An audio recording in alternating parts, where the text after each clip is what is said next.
CAPF AC 2023 mentorship programme में इस video में हम जो वर्क फॉर वीक 9 देखेंगे। वीक 9 के जो टास्क हैं वो देखेंगे। I hope you people are continuing this. जो भी आप टारगेट है उस आधार पे चलो, और ये कोई जरूरी नहीं है आप इस आधार पे, लेकिन एटलीस्ट मैं ये समझता हूँ कि ये इस ढंग से आप प्लान बनाओ कि वंस आपको फरवरी के आसपास तक करीब करीब आपका सिलेबस फिनिश हो जाए, ताकि आप रिवीजन पे अधिक से अधिक उसके बाद ध्यान दे सको। Because it is not just कि वन टाइम आप पढ़ लिए हो और आपका काम हो जाएगा, आपको कंटिन्यूअस रिवीजन भी जरूरत होती है। क्योंकि ये एग्जाम जो है, आप सिंपल एकेडमिक एग्जाम नहीं है कि आप कुछ भी लिख दोगे मार्क्स मिल जाएगा। यहाँ जो आपका पेपर 1 हो उसमें देखोगे एब्सोल्यूट आंसर पर पहुंचोगे तभी तो आपको मार्क्स मिलेगा, या पेपर 2 में आप रिलेवेंट चीजों को ऑर्गेनाइज्ड वे में लिमिटेड वर्ड्स में उसको एक्सप्रेस कर पाओगे तब मार्क्स मिलेगा। तो उस आधार पे अभी जो है आपके पास टाइम है, तो डिटेल में चीजों को पढ़ो, रीड बिटवीन द लाइन करो। जो कुछ दिया हुआ है वो तो पढ़ना ही है, और उसके बाद रीड बिटवीन द लाइन। इसका मतलब क्या है कि उससे आपको इंटरप्रेट उसको करना है कि एक्चुअली वो जो कहते हैं ना कि कभी इन पंक्तियों में क्या कहना चाहते हैं, उनका भावार्थ क्या है, इस चीज को करना है। और उसको जो है आपको करेंट से रिलेवेंट ये इंटर रिलेट करना है। तो ये टास्क जो है आपको 18 नवंबर तक कंप्लीट करना है। ऑब्वियसली है रेगुलर बेसिस पे जो पेड प्रोग्राम में कैंडिडेट्स हैं उन्हें टेस्ट मिल रहा है, और जो भी है पेपर 1 का feedback in the sense paper 2 का फीडबैक भी मिल रहा। तो पॉलिटी अभी हम कंटिन्यू रख रहे हैं। तो पॉलिटी में नेक्स्ट टास्क जो है, अभी तक आपने 2 टास्क किया है। ये वाला किया है Indian constitution at work and political theory class 11th वाला। आज हम इसमें दोनों बुक आपको 12th वाला ये दे रहे हैं। तो जो आपका ये पॉलिटिक्स, जो इंडियन पॉलिटिक्स है आफ्टर इंडिपेंडेंस, तो उसमें से जो आपका है वो क्या है, इसमें से 9 चैप्टर आपका है कि चैलेंजेस ऑफ नेशन बिल्डिंग। अब ये देखो, डायरेक्ट आपको लगेगा कि पेपर 1 में इसमें क्वेश्चन नहीं आ रहा, लेकिन सिर्फ पेपर 1 के नहीं, हमें तीनों कंपोनेंट के पॉइंट ऑफ व्यू से पढ़ना है। पेपर 1, पेपर 2 और कमिंग डेज में जो पर्सनालिटी टेस्ट है वो उस पॉइंट ऑफ व्यू से। ऐसा नहीं है पर्सनालिटी टेस्ट आज आप कर रहे हो या रिटन के बाद, उसके बाद बहुत टाइम लगता है, लेकिन आपको अभी जो है अंडरस्टैंडिंग डेवलप करना है ताकि इन फ्यूचर में चीजों को अच्छे से समझ सको। तो पेपर 2 में इसका बहुत ज्यादा इंपॉर्टेंस है। तो चैलेंजेस ऑफ नेशन बिल्डिंग, ये सब क्या है, ये टॉपिक आपको डायरेक्ट हो सकता नहीं आएगा, लेकिन इनडायरेक्ट चीजें उसका जो कंटेंट है, क्योंकि जो भी एनसीईआरटी में है वो आप देखोगे वेल आर्टिकुलेटेड है, लिमिटेड फ्यू वर्ड्स में। अब ये चैलेंजेस ऑफ नेशन बिल्डिंग, इस पर आपका N number of research paper लिखा हुआ, एन नंबर ऑफ बुक्स लिखे गए हैं, लेकिन ये एक चैप्टर में सपोज कुछ लिमिटेड फ्यू चीजें दिए हुए हैं, तो उसको आपको करना है। नेक्स्ट आपका फिर है इरा ऑफ वन पार्टी डोमिनेंस। अभी ये इस वजह से देखो कंटेम्प्रेरी टाइम में यूजफुल है कि 2000 सपोज 24 है, 2024 में लोकसभा का फिर इलेक्शन होने वाला है। आप 1985 का जो इलेक्शन है, 1985 के इलेक्शन के बाद वो लास्ट टाइम था एक तरह से कि जब एक पार्टी फुल मेजोरिटी में आई थी, लेकिन उसके बाद कंटिन्यूअस 30 इयर्स तक no single party was able to win. 2014 first time देखोगे कि बीजेपी अपने बूते पे सरकार, एक तरह से ऑब्वियसली कोalition थी, लेकिन उस समय प्री इलेक्शन उनको कॉन्फिडेंस नहीं था कि हम इतना लाएंगे, लेकिन ये ले आए। और 2019 में उससे अधिक ले आए। अब 24 में नेक्स्ट इलेक्शन, यदि 24 बीजेपी जीतती है तो ये उनका नरेंद्र मोदी का थर्ड टर्म होगा। तो अब फिर से हम देख रहे हैं कि era of one party dominance in the sense आ रहे हैं। देखोगे कि और अदर पार्टी है वो सोच रही हैं कि अलायंस बनाए ताकि बीजेपी को हरा पाए। तो ये कंटेम्प्रेरी में आपका यूज है, लेकिन इसको हमको वो सेंस में पढ़ना है जब कांग्रेस डोमिनेंस में थी। अब इसमें से इसकी बेसिक कंसेप्ट को समझ करके आज के कंटेक्स्ट में उसको इंटरप्रेट करना है, ये इससे आपको लर्न करना है। तो रीड बिटवीन द लाइन ये इसमें होगा यही कि आप पढ़ोगे कांग्रेस इरा को, लेकिन आज के डेट में चीजों को इंटरप्रेट करोगे। नेक्स्ट आपका जैसे politics of plan development. Planning commission आपका खत्म हो गया है, लेकिन आप इसकी हिस्ट्री, अब नीति आयोग से रिलेटेड चीजें जो अभी चल रही है, प्लान अब ऐसा नहीं है प्लानिंग कमीशन खत्म हो गया, लेकिन प्लान डिफरेंट वे में है, लेकिन वो चल रहा। आज नीति आयोग है, वो नीति आयोग प्लान नहीं कर रहा है, नीति आयोग कंसल्टेंसी एक तरह से दे रहा है, थिंक टैंक है। नेक्स्ट आपका इंडिया एक्सटर्नल रिलेशन। आज चाहे क्वाड हो, आपको क्वाड पे क्वेश्चन पूछा जा रहा है, आपका जो ये I2U2 पे क्वेश्चन पूछा जाएगा। तो ये सारे क्या है, आप एक्सटर्नल रिलेशंस, तो ये सारे नहीं है, आप ये एनसीईआरटी, ये बुक पहले लिखा गया जब I2U2 बना, ये बुक क्वाड के अभी जो प्रेजेंट वर्जन चल रहा है, क्वाड आपको इसमें नहीं मिलेगा, लेकिन आपको वो चीजों को समझना है, बेसिक्स, उसके बाद यहाँ इंटरप्रेट। नेक्स्ट आपका challenges to and restoration of Congress system, करा कि challenges to and restoration of, अब ये देखो इसको क्या है, डायरेक्ट आपको कांग्रेस पार्टी को स्ट्रांग नहीं करना, आपको नहीं करना है, ये काम उनका है। अभी देखो कांग्रेस भारत जोड़ो यात्रा कर रही है, आप इन सेंस में डायरेक्ट कांग्रेस जो का भारत जोड़ो यात्रा पर नहीं पूछा जाएगा वो टाइप। हाँ, कुछ टॉपिक्स देखोगे हाल के दिनों में पॉलिटिकली टॉपिक्स भी पूछे गए, आपने देखा 2021 के टॉपिक्स को, लेकिन आपको उस सेंस में चीजों को समझना है। नेक्स्ट आपका है क्राइसिस ऑफ डेमोक्रेटिक ऑर्डर, ठीक है।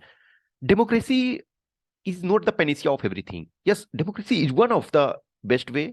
आज के डेट में जो आप फ्रांसिस फुकुयामा एक तरह से कहते हैं end of the world, in the sense कि जो वेस्टर्न लिबरल डेमोक्रेटिक सेटअप है वो मेजोरिटी ऑफ कंट्री जो हैं वो एक्सेप्ट इसको कर रहे हैं, majority of country in the sense कि जो लिबरल डेमोक्रेसी के जो एक्चुअली जो मॉडर्निटी और ये को एक्सेप्ट कर रहे हैं। अब देखो बहुत सारे जो है इस्लामिक कंट्री हैं वो आज भी ये कुछ में लगेगा कि डेमोक्रेटिक सेटअप है, लेकिन वो डेमोक्रेटिक सेटअप को फॉलो नहीं करे। चाइना डिफरेंट सिस्टम, तो बहुत सारे कंट्रीज हैं, लेकिन डेमोक्रेटिक ऑर्डर में भी प्रॉब्लम्स हैं, उसको देखना।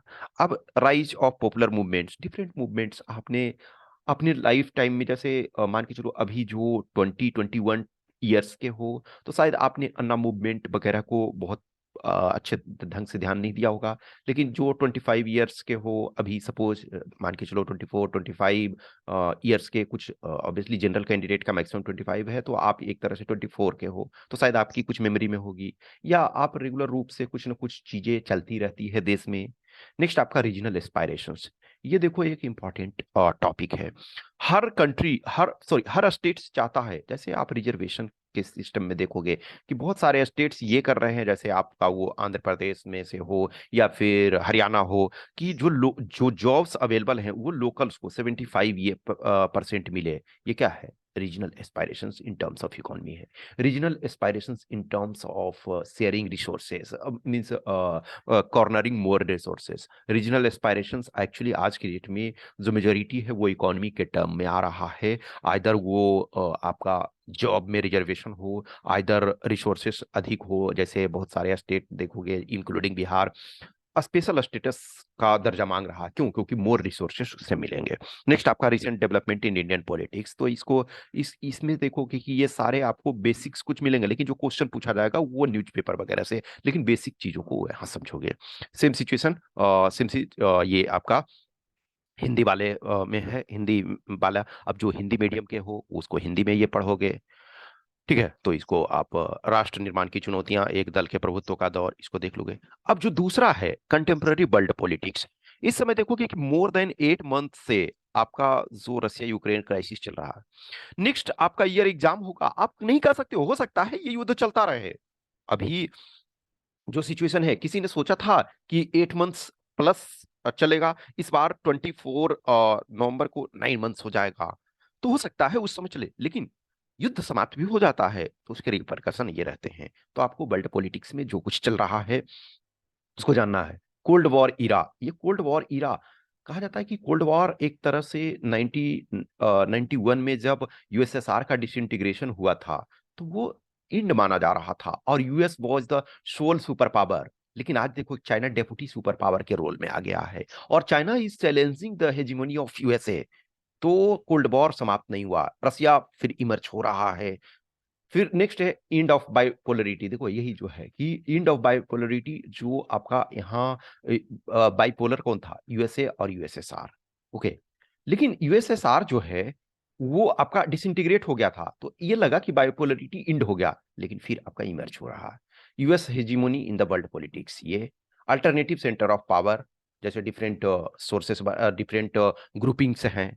Contemporary south Asia, south Asia हम लोग साउथ एशिया के पार्ट हैं, इंडिया इसमें से साउथ एशिया का जो है वो एक बहुत बड़ा लीडर, एक लीडर इन द सेंस कह सकते हो, लेकिन क्या है ना कि एब्सोल्यूट लीडर नहीं कह सकते हो। फैक्टर क्या है? पाकिस्तान। पाकिस्तान एक बहुत बड़ा हमारे लिए हर्डल है। नेक्स्ट आपका इंटरनेशनल ऑर्गेनाइजेशंस, कुछ इंटरनेशनल ऑर्गेनाइजेशंस।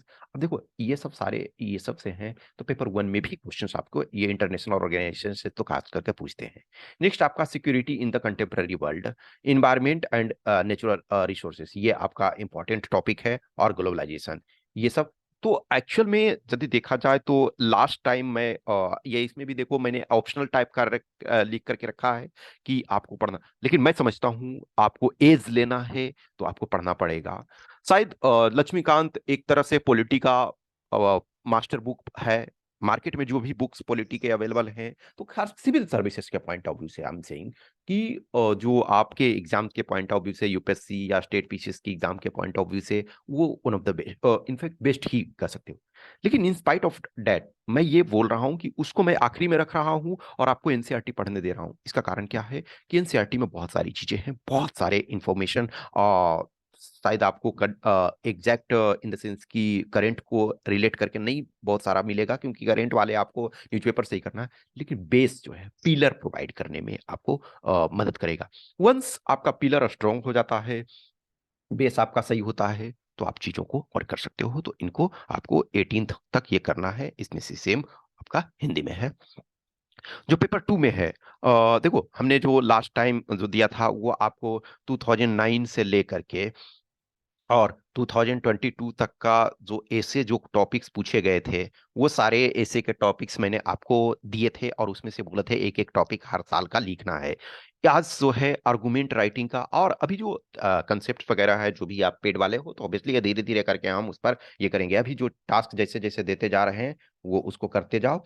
इसमें से क्या करना है, लास्ट 10 ईयर्स के जो भी आपके आर्गुमेंट के टॉपिक आए हैं, वो उनको देखना है। वो मैं आपको दे दूंगा टॉपिक सारे, और उसको देखना है और एक एक टॉपिक को लिखना है। अब कुछ चीजें इंफॉर्मेशन मान के चलो, 2011 से आर्गुमेंट राइटिंग पूछा जाने लगा है, तो 2011 से 22 तक आप 2022 तक आपका है।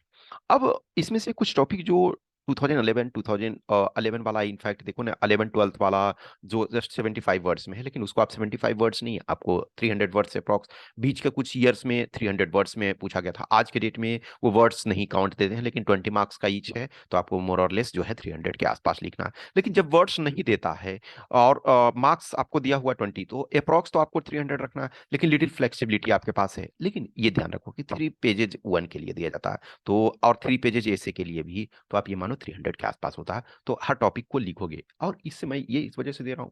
देखो एक चीज है, ये प्रोग्राम जो जो भी मैं ये कर रहा हूँ, चला रहा हूँ, ये इसमें मैं सपोर्ट आपको प्रोवाइड करा रहा हूँ, लेकिन मेन मेहनत आपको करना है। यदि कोई भी टीचर ये बोले, बहुत सारे ऐसे टीचर होते हैं कि यहाँ के स्टार टीचर, इनके साथ पढ़िए, सक्सेस की गारंटी, डियर बिलीव मी, यदि ऐसा कुछ होता तो सारे लोग उस टीचर के पास चले जाते, और वो टीचर ऑलरेडी जितनी क्षमता है, जितने सीट्स हैं, उससे सपोज 5 टाइम्स स्टूडेंट्स को पढ़ा रहे हैं, तो सारे तो उनके पढ़ाए स्टूडेंट सेलेक्ट नहीं होंगे।